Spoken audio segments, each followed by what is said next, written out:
Karl Gerat, 60 centimeter and 54 centimeter.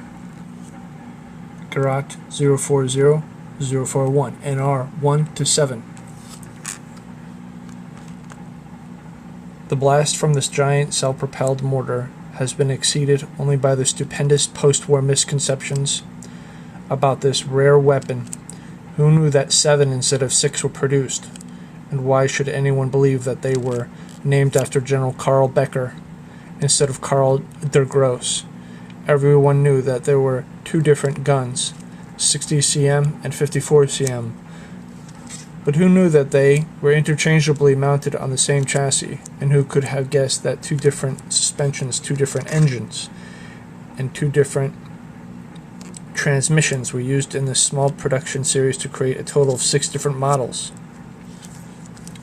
Their tactical employment was just as big a puzzle.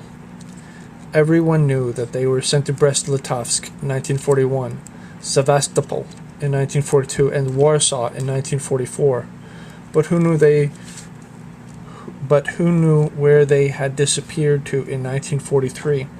Or could anyone guess that they were sent to Budapest or Remagen in trying to track down the units? Was it reasonable to assume that the unit number would keep changing from 833 to 628, then 638, and finally 428? It was sheer luck that a factual story could still be pieced together on such an obscure weapon.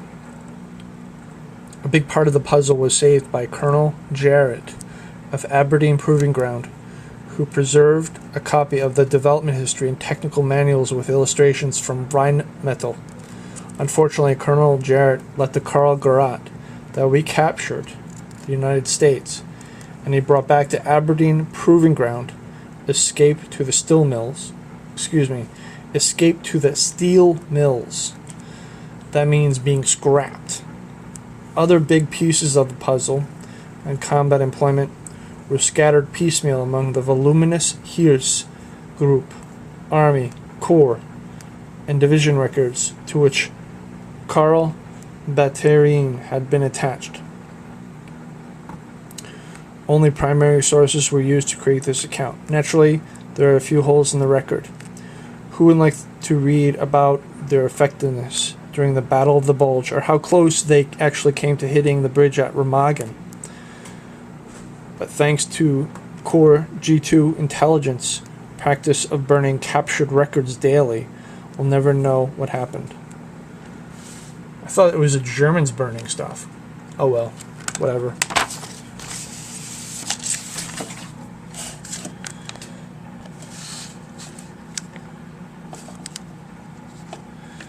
Gerat 040 NR1 or NR2 with the original 8-wheel suspension with rubber tires. Above, in driving configuration with the side platform folded up. So you see, here's the component driving platform that's up, and the wheels, or road wheels, are in a down position for running or maneuvering, that kind of concept. Below, lowered into firing position with the side platforms folded down and the ammunition loading tray installed. APG.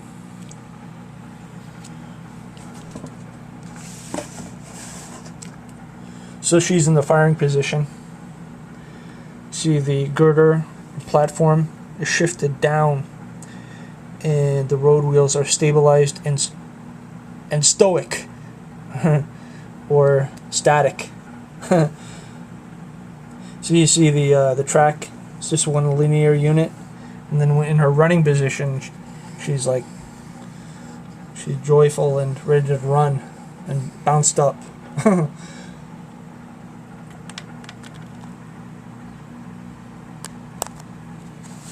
Turn the page now. It's a drawing. She's in the maneuvering position.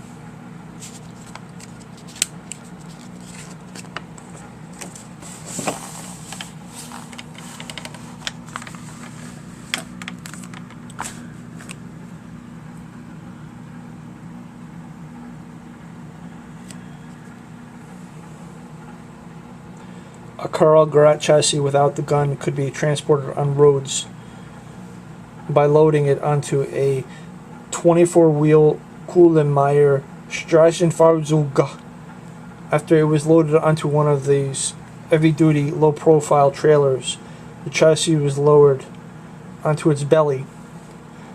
A special ramp was used for this 54 metric ton chassis to mount and dismount under its own power. APG. There's an awful lot of references from APG.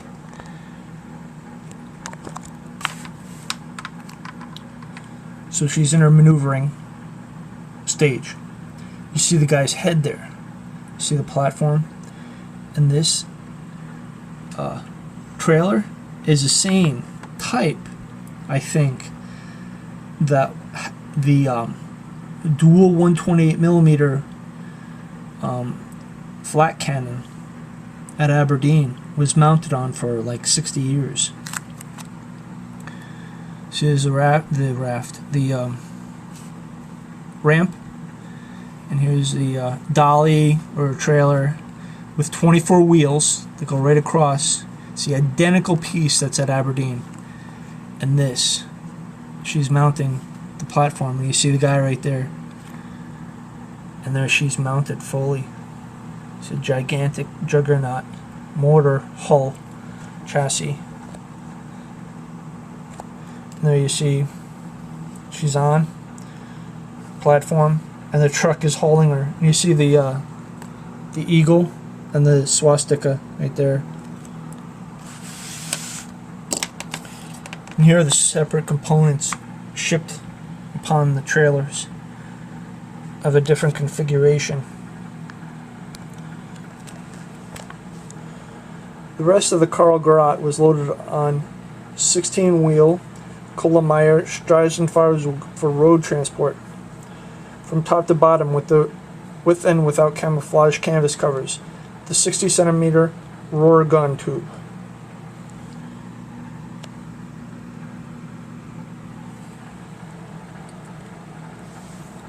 And breech. The carriage with dual recoil system and the loading tray behind the upper recoil buffer housing. APG.